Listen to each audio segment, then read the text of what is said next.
Tonight on The Conversation, we interrogate the state of Jamaica's democracy. Are voters choosing with conviction or by color? I'm joined by political commentator Jermaine Barrett, and later we'll be joined by United Independent Congress UIC candidate Garth Barnett as we explore whether new parties can bring new thinking or if tribal politics still reign. Let's talk about it when we continue.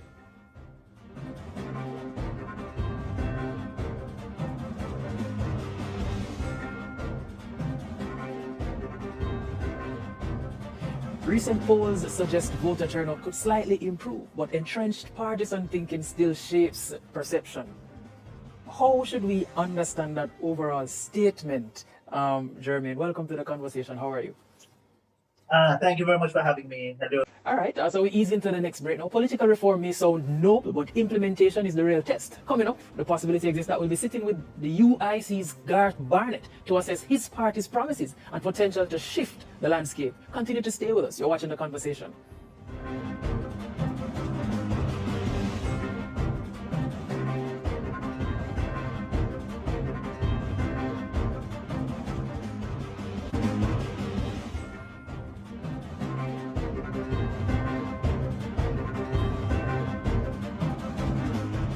Welcome back to The Conversation. The United Independent Congress says it's time to rescue Jamaica from the two-party cycle. But what do they offer and can they win? So we are joined now by Mr. Garth Barnett. You are the candidate for the Central Kingston division. Yes, I am. So welcome to The Conversation firstly. Thanks for taking the opportunity to sit with me today. Thanks for having me. So what inspired your decision to represent the UIC in Central Kingston of all places? Well, first let me say that I lived in two communities in the constituency, in one constituency, part of the constituency for about 5 months, and then in another community in the constituency for almost 4 years.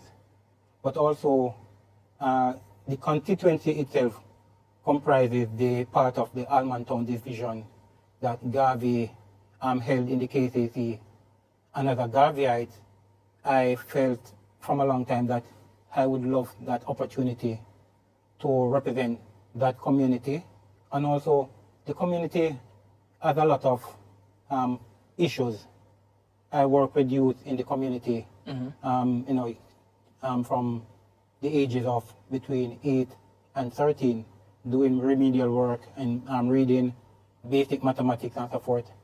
And there's a challenge within the communities of students leaving a particular primary school within the constituency, students as 12 years old, not being able to read. Mm-hmm. So hence the decision to put myself forward to see if I could make some meaningful change to what's happening within that constituency. So this constituency is currently held by which member? Who's the member of parliament for that constituency? The current member of parliament, Donovan Williams. Donovan Williams of the JLP. And he's the brother to the former mayor. And prior to him, it would have been Ronald Tweed, if my memory. No, a PNP strong. It's predominantly a PNP stronghold. Now, what do you think? What sets you apart from a Donovan Williams or from a PNP aspirant, considering that it has been traditionally seen as a PNP stronghold? Well, I think the passion, the drive to want to make meaningful change to the community, that is one. New ideas built around community participation, community renewal, jobs for persons within the community, and to see how best I can coordinate with stakeholders to arrest the crime problem, but also the reading, the literacy rate amongst students leaving primary school within that constituency.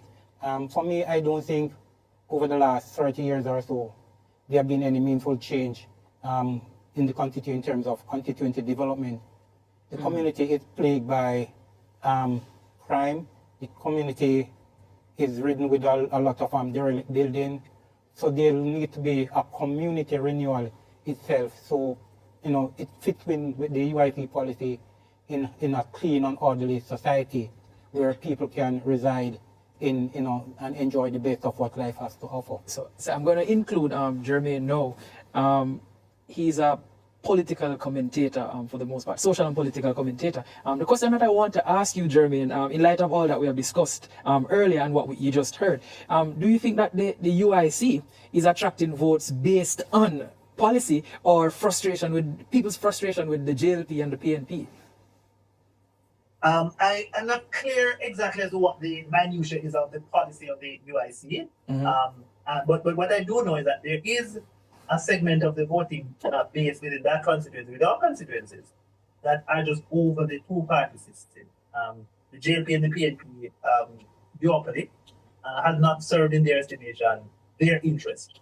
And I think certainly the UIC may very well have some access to leveraging support from those particular individuals. I think, though, that for the UIC to stand a chance, they will have to go more. They will have to be clear on the policy, because I mean, truth be told, what I've heard the gentleman here articulating is not new. You hear it all the time, even in the absence of a third party. The opposition is always saying, things are bad and so forth. So, what are the innovative strategies that UIC has to offer to really change those particular unfortunate circumstances? So one of the things that I was able to see, because a bold promise that was made, was to abolish property taxes. And so my question to you, Mr. Barnett, would be how would you fund? How could we possibly fund that shortfall, and will a blanket income tax hit working families harder in order to ensure that happens? Well, what the UIC plans to do is to have a 10% tax across the board, GCT. But also, if we look at how the country is managed today, there's a lot of corruption where, with a UIC government in place, what the UIC plans to do is to tamp out the rampant corruption that it currently exists within the system. And we think if we were able to do that, then it would give us a lot of additional revenue to play around with.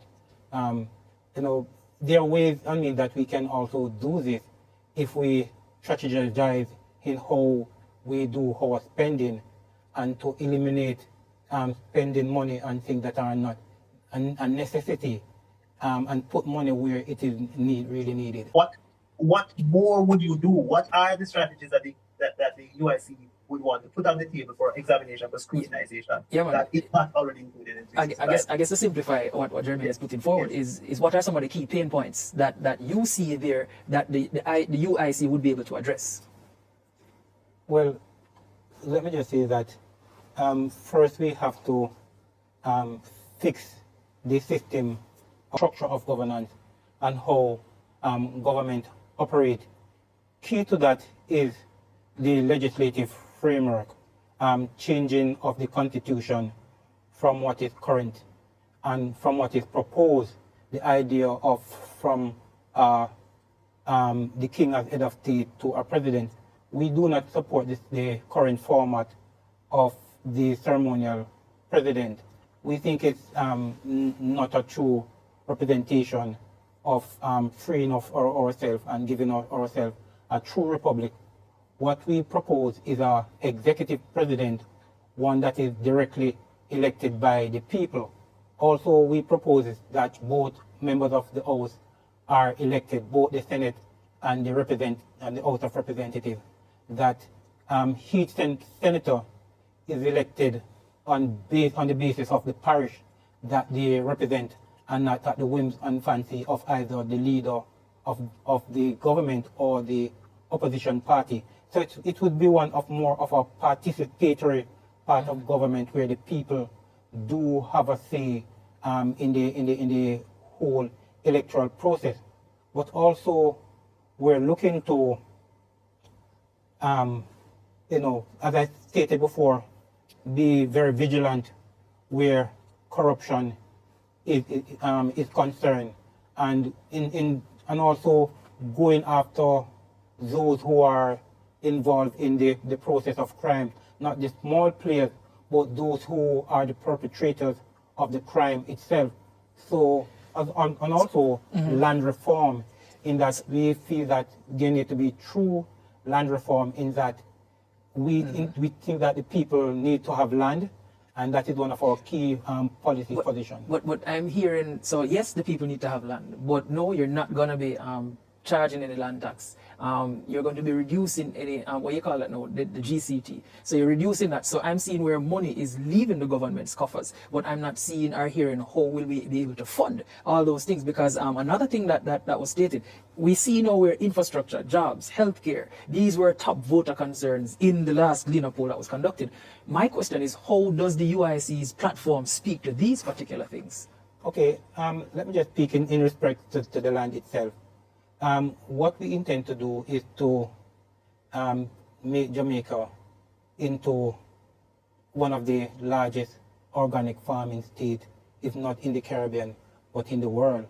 And what we intend to do is to allow for some of the, it's like a people partnership relationship, in that some of the proceeds from what is earned is given back to the individual, the citizens, a dividend in the form of somewhat of a land reparation, or if an individual chooses to, use that dividend which is coming to them to build a home or to repair a home, that dividend is going to give. But what we also intend to do is to ensure that the youth who are leaving school, they are enrolled in a program that will allow them to, it's almost like you're on a job training, but it's a social program that will allow each and every individual who have not gone into university, but are out there on the street, that they are placed in a program that they can earn something, but also allowing for other person to give service in terms of in the military for a period of time. So, wow, in the military, do you think that in a situation where a third party has never won a parliamentary seat, do you think that your party has the wherewithal to mount a successful challenge in this coming election? I don't think it's beyond us. I think the mood of the population is changing. I think as the day goes by, there are more persons that are coming forward, asking questions and giving support. So in that light, I think we are going to see a significant outpouring of support for us at the poll. But also, I would want to tend to think that there's going to be some amount of surprise in this election, given the mood that I see on the ground, and a lot of people are going to be pleasantly surprised. All right.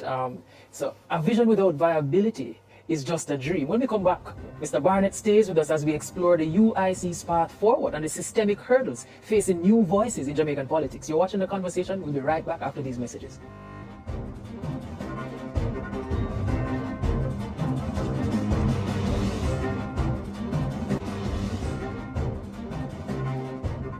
Jamaican politics has long been resistant to disruption, but can principle finally break party patronage? And how far is the electorate willing to go for change? Mr. Barnett, you see the UIC boycotted the 2020 elections in protest. Was that a miscalculation or was that a moral stance that was taken? No, I don't think it was miscalculation, given what was happening during the whole COVID era, and that that decision was not. What was happening during the COVID era? The lockdown, and not being able to move around freely and to effectively mount a political campaign would have hindered us, as a party, not having that amount of resources being pumped into the party, because the UIC has taken that policy not to seek private funding, but to seek funding from the public and the overseas diaspora, because we feel that who paid the piper called the tune. And given all of that, we don't think that we would have been effective in coming to the polls, so hence that decision to not to partake in that election. All right, so you have chosen Central Kingston of all the constituencies there are. All right, this is a constituency with deep-rooted party loyalty. All right, so we spoke earlier about the fact that it's traditionally belonging to the People's National Party. It was hosted by Mr. Williams, so you don't see where there's space for a third party to come in. Outside of what you have said, are there any ground strategies that you can say, you have now that will allow you to break through, given that you've only lived there for about 4 years and 5 months? I think messaging is important. How you interact with the community members, and I think once the community members see that you have their best interest at heart and you're genuine and really want to make that change, I think that support will be forthcoming. But also, if there is not that undue influence with to constituency by either side of the political fence, I think it will give that greater balance and equity to the process. You know that the People's National Party isn't going to stand aside, nor will the Jamaica Labour Party stand aside and not influence their voters to turn out against your party, and you know that they will now go at the undecided and try and tell them to come on either side as well. So isn't it the case where you're expecting the unexpected to happen? No, what I was speaking to is the fact of how money play in the political process, and we know that it is a way of influencing voters. So what I'm trying to say is that if the constituents are able to recognize that, when they are undue influence, that the representation that they seek is not forthcoming. But if there's a balance, there's an equity where that undue influence is not used, then it gives a greater chance of a third party or an individual like myself making that impact and that inroad, and is able to pull that support. All right, Jermaine, over to you. I definitely want to get your take on this. But what do you think it would take structurally and culturally for a third party? Well, as a matter of fact, I'll put that question to you. I gather that Jermaine isn't here with us now. But what do you think that it would take, both structurally and culturally, for your party or any third party to actually gain some grounds and to thrive in that environment? Well, the minds of the people are changing, and they are more clearly seeing things for what it is. What is that? It is my view that a lot of persons have stayed away from politics as a result of what they see happening. The Jamaican people are more politically aware, and I think in time, with the greater financial support to a third political party, then you will see that political party, being able to impose in itself on the electorate. Media plays a great role in all of this, and the traditional media is non-reliant in giving that third party, bringing them in the public eye. And also, when you look at the poll, the polls, so when the poll is conducted, no reference is made of third political party. It is not that the third political party is not making the traction. But I'm not in a position, I don't think I'm in a position to understand nor agree with you fully. So you have started out by saying that the media pretty much has not given a third party enough of a platform to make the statements that it would like to make. So, but one, you're here.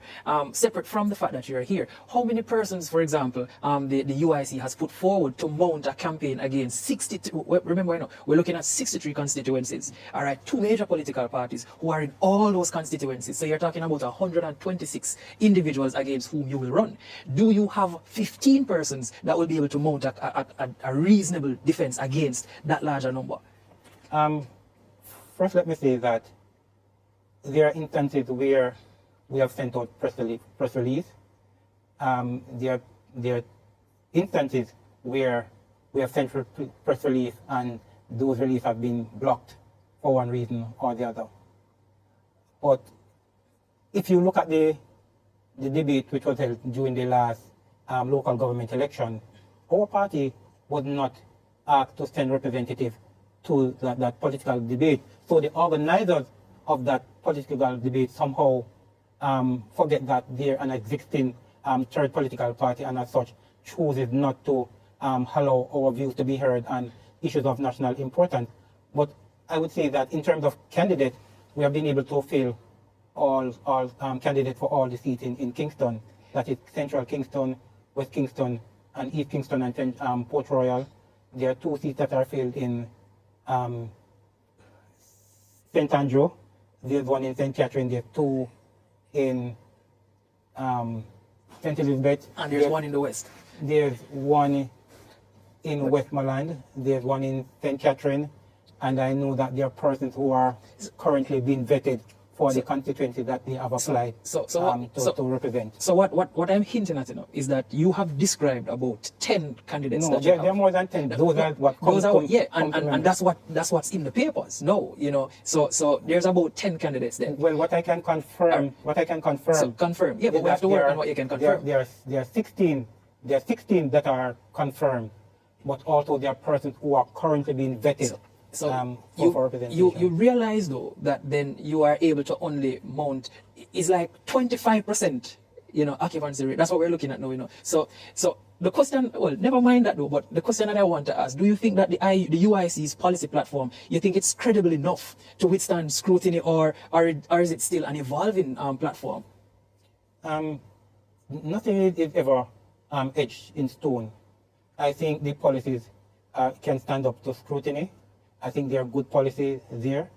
I think the Jamaican people are actually catching onto our policy idea, and every day persons are calling in to ask questions, asking for clarification, about our policies. How do you respond though, to criticism that have been made, levied in the public, that your policies are more populist in their nature rather than practical? So in other words, this sounds like pie in the sky, because we don't know how you're going to fund, how you're going to replace the money, because we're not getting any, you're not going to have any land taxes. You're not going to be having, well, you're reducing GCT, you're looking at educational reform, you're looking to stamp out corruption, all these things that you're planning on doing. It takes cash to care.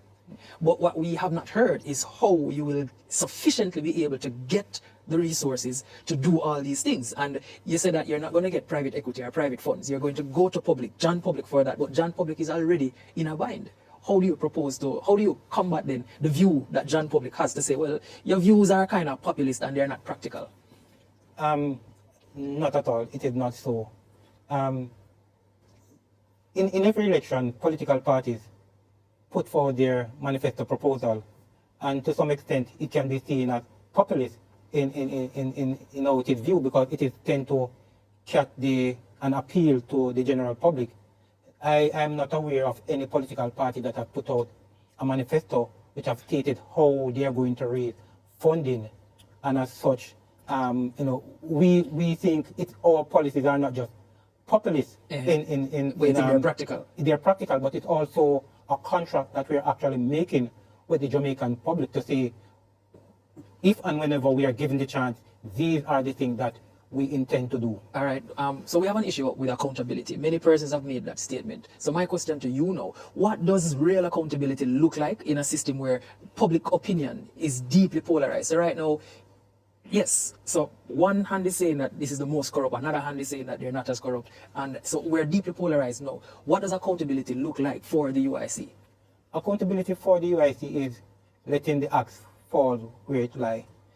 We feel that if there are corrupt practices, it should be dealt with to the full extent of the law, even if the person is of your own, and that there should be unbiased within the system to ensure that justice is done and that justice is never delayed. Do you think that what would you need to have a level playing field? And this is, so we're near to the end of tonight's program, but what are some of the systems or reforms, like for example, civic education or campaign finance transparency, that the UIC would need to see in order to have a level playing field? Okay, earlier before we came on, I was speaking to the fact that what the UIC intend to create is what we call a non-partisan constitutional republic, in that each individual, when they are elected as representative of the community, but not on a political party basis. And when they represent their constituency and come to the legislative process, they are deliberating policy as an individual who is representing a constituency. But when you talk about leveling the playing field, what the UIC intend to do, if it gets that opportunity to make that constitutional change, in that it would allow for individuals who want to take part in that process to put themselves forward, and then there would have been a process of vetting each person, similar to what would in other jurisdictions where there are a runoff. So each person would have given the opportunity for equal airtime, debate, in town hall debate and so forth.